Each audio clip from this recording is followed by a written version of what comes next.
next question is a bit of a preamble, but you'll understand. In my memory, a person's vote was a private matter. Today's Secretary of State offices across the U.S. collect information on how people vote. Is it constitutional for them to collect this data? And is it also constitutional for them to disseminate that information to anyone willing to pay for it? Well, it's definitely not right. I don't know that that's actually happening. I do know that they collect data on who voted. And if you vote in a primary, you collect which primary you voted. But there are multiple candidates on every ballot. I don't believe that there's any collection of that information of exactly who you voted for in any given election. So if there is, then that's... Yeah, I'm not aware of that. But to the extent that they do collect data, I think it's important, as part of election integrity, we need to know who actually voted. Not how they voted, but who voted. That needs to be publicly available information immediately after every election. It should not be, and it should not be sold by the government to anybody. It should be freely available to the people because it's their vote. So yeah, so I'm not sure that's quite an issue, but there's an issue in there somewhere. Okay, and the next question is, what do you think of voting by no excuse absentee ballot? I'm against it because it's so difficult to maintain a chain of custody with absentee ballots, and it should be something that we do in a minimal way. It's for somebody who can't make it to vote in person. It's harder to verify. You know, you hear stories about other people filling out the ballots, going to the wrong places, not being filled out correctly. There's all kinds of issues. And so there's really no excuse to not prohibit no-excuse absentee ballots. We can still have absentee ballots, but you need to have an excuse. Either you're out of town for work, or you're in military service, or you're physically unable to leave the home, or something like that. It needs to be very limited to cases which are spelled out as to why you can't come in person. No excuse is just chaotic. We don't need it. This is another election integrity question, but it's a little different than the previous. We know that our election system in Georgia is not secure, not to mention it has been ruled to violate 2 Georgia statutes by a federal judge due to the QR code. In Georgia, we also vote on a digital monitor referred to as a ballot marking device, BMD. Approximately 70% of the states in our country do not use BMDs because they are deemed insecure by voters on both sides of the aisle. Do you support the elimination of BMDs in Georgia and a return to hand-marked, hand-counted paper ballots? I think you guys know how I feel about that, absolutely. There's several problems with them. They're cute, they look cool, and it seems like it makes it so much easier. But it has been shown, to my understanding, I've been told that sometimes all the candidates don't show up on the screen, and so you don't even get to vote for some of the candidates. And then once that screen goes away, no one will ever know that happened because all the candidates that you've got to choose from are not on the ballot. Only ones that you chose are on the ballot. So there's no way to verify that the BMDs are actually displaying things correctly, and there's been evidence that they don't. Not to mention the fact that being a machine, that it's possible to go in or out with that information electronically or through wireless communications. And we can't know that. So it's not a secure system. It's expensive. And we don't need it. Hand-marked paper ballots are great. Now, we need to change some other things to make it so that hand-marked paper ballots even work, like ballot IDs, things like that. But we don't need the machines for anything, whether it's for tabulating or BMDs or any of it. I would get rid of them all. And a lot of small counties in Georgia, to them, it's a completely unnecessary expense. I would say let them run their own elections manually. It's much cheaper. They can do it whatever they want. Well, as long as they meet the requirements defined at the state level to make sure we have election integrity. They can't do whatever they want. It's too much. We can't have anarchy. All right. The next question, do we need 3 weeks of early voting in Georgia? It's expensive and seems unjustified. I hear that, and I personally believe that that's the case. But for those people who don't and make a big stink about, we need to make sure everyone has an opportunity to vote, I think what we should do is do a very thorough study and actually if we have defined what size precinct that we need in order to be able to do it all in one day. And if we do that, and we run the elections in such a way that we can get people through the system, properly, we can do this in a sort of scientific way, where we don't need all these extra days of voting. And the more days we have for voting, the more opportunity for problems. Whether lost ballots, discovered ballots, transfers of ballots, all kinds of issues. Time to figure out how to change the vote in order to have one. I mean, these things are possible the more time we have. So the less time we have, the more secure. And ideally, if we do everything in the precinct, we have the right size precincts, and the process is verifiably have enough throughput so that we want to make sure everyone gets a vote. That's also important. So we got to look at that. It seems ridiculous that we can't do that. I think we should do that, and we just need to do it the right way, in a way that is visible and everyone agrees, yeah, this will work, so that nobody is not allowed to vote, and yet we can vote quickly and promptly and count them in the precinct promptly and have confidence that everything is kosher. The next question, if you were in office today, would you work to hold the government, including the governor and attorney general, accountable to keeping their campaign promises? Absolutely.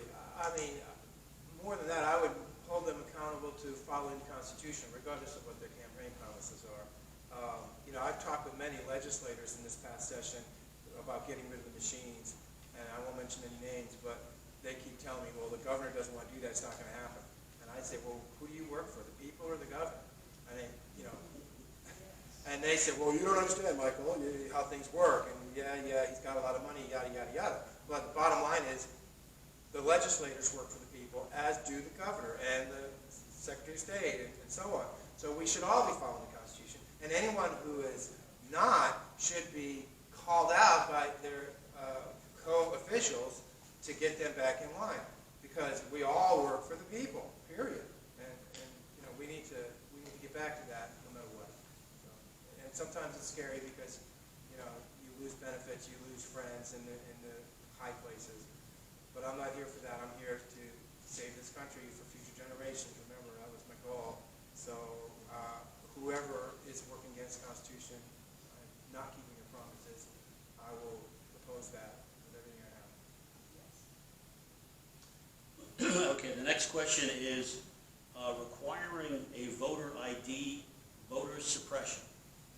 Is that voter suppression? Is requiring a voter identification, voter suppression. I don't know. When you go to buy alcohol at the grocery store, is showing your ID alcohol drinking for suppression? I don't think so. It's ridiculous. Get on the phone. It's not.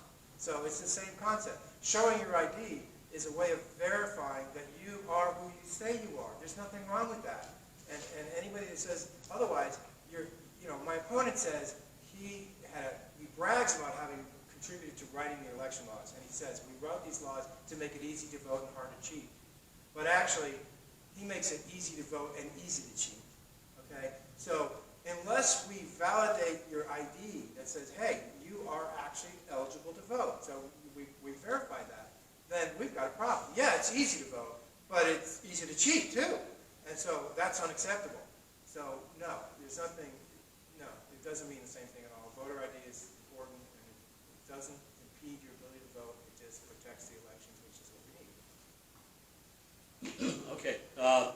Next question is, in light of concerns about inflation, excessive spending, and taxpayer abuse, what can you as a rep do to instill fiscal responsibility to better serve and protect taxpayers? Well, as I said before, the first thing that we can do, and the most important thing to mitigate the effects of inflation, is to stop taking the federal money that is being spent into existence by the federal government, which we are enabling by accepting that money and contributing to the problem. We've got to stop doing that. It might be painful to not take money that's available, but it's the right thing to do. And the problem is it's painful when we take the money because we feel the effects in inflation. The problem is that we don't connect the two. If we connect the two, then we'll realize, hey, we shouldn't take that money because all it's doing is watering down everyone's money. It's theft. It's a inappropriate tax, and so we got to stop doing that. People need to be aware of this on a larger scale, so that we will be more motivated to stop taking that money because we know how harmful it is. So I absolutely am opposed to that, and it's our obligation. You know, by oath, we're following the Constitution. That means we cannot take money that's not authorized by the Constitution. When there's billions of that every year right now, we got to stop it. So I will be the voice for that. You know, Chuck says he's the hometown voice. I don't know why he's not here because, you know, he's in his hometown. But I will be the voice for sanity in government, for not enabling inflation, for getting election integrity, all these things that they're not currently doing, but they're saying everything's fine. It's not fine. We've got to stop kidding ourselves and stop trying to fool the people with these, you know, lowering taxes but actually raising taxes. Nonsense. It's got to stop. Okay, and then the next question has a little bit of length to it and a few questions, but I'll explain. Tennessee has recently passed a bill to prohibit the federal government from spraying foreign sovereign skies with substances that produce chemtrails. Are you aware of this legislation? And then the next question is, have you looked into details of this legislation? And finally, does it have loopholes, and can it be improved? And what is your position on the topic? I am aware of it. I'm not aware of it specifically. I haven't actually read it, but I'm aware that such legislation has happened. I'm all for it. I think any entity, whether it's the federal government or anyone else, who is polluting our environment. I mean, we talk about the climate crisis, and yet the same people that are telling us what we can and can't do are polluting our water, our air, and our food constantly. This has got to stop. We've got to hold these people accountable. And I would like to do the same thing in Georgia. Our skies should be clear. They shouldn't be throwing stuff and turning us into a social experiment, geoengineering, you know, because Bill Gates thinks it's a great idea. I think it's crazy. And what we should do is we should find out exactly what's going on. We should investigate this and expose this and determine what they're actually spraying in such a way that all the people are aware of this and we know what the harmful implications are. And then we need to hold the people doing it accountable. We need to do that instead of just sitting here watching and going, oh, wow, what's that? It's ridiculous. So I applaud Tennessee for doing that, and we should do that in Georgia. Okay, and then another preamble question. You're aware of President Biden trying to pay off everybody's student loans. And there's a phenomenon right now where there's a tremendous amount of effort on the schools pushing kids to college. And college just keeps getting more expensive, and the loans are ridiculous. But there's another phenomenon out there, that there are about between 10 and 12 million jobs if you have a skill. And you have somebody like Mike Rowe, who has done dirty jobs and all this kind of stuff, and he has his own foundation, but there's also a group called Skills USA. They have a Georgia chapter, and only some of the school districts within the state are involved in it. The point being that not every kid is made for college. And do you believe we should offer the full menu of what's out there that you can do and be involved in, when some of these skilled jobs, you're talking six-figure jobs? What do you think that the state could do for that? Would that help your district? Talk to that. Okay, well, first of all, it may come as a shock, but the Constitution never gave the federal government any authority to spend a dime on education. So we need to get the federal government out of the education business completely. Let's get rid of the Department of Education. And if we can't get rid of it, we can get rid of it in Georgia. We can say, so we're not interested in anything that you have to say about education. So then the next thing that we need to do is I think we need to move away from state-controlled education in general. I think, you know, a century ago, we didn't have public education, and we had the most literate, highly educated people in the world.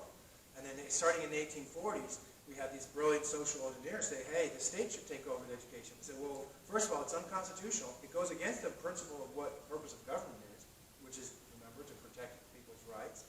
Educating. When the government, anytime the state gets involved in anything, that's beyond their sport. Now they're becoming a player. It's like a referee saying, hey, I'm going to decide how, pick the winners. We're going to decide what they're going to teach and how much it's going to cost. And we're going to fund, when we get control of the funding, we're going to control the teacher, then we're going to get CRT, we're going to get DEI, and SEL, and EFG, and all this crap. We need to get away from that. So it's a big problem, but we need to wean ourselves off of state-run education. And when we do that, I think we're going to have much better quality education. And I do believe we should have a variety of options. If we have a free market, then there'll be schools for plumbers and electricians and all. You don't have to spend $50,000 a year to learn about, the history of snails, whatever they teach. So we got to get away from that. We got the free market get involved, get parents more involved in children's education.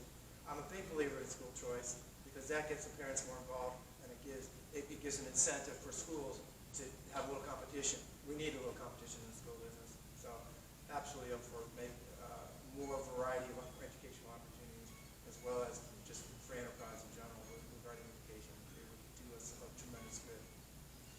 Well, that wraps up our questions. We did 26 questions, which normally when we have two people, if we can get to 27, everybody uses all 2 minutes, that's a home run. So it was a very productive evening. So I told you I wanted you to be quiet. Well, now I'd like you to give a round of applause to our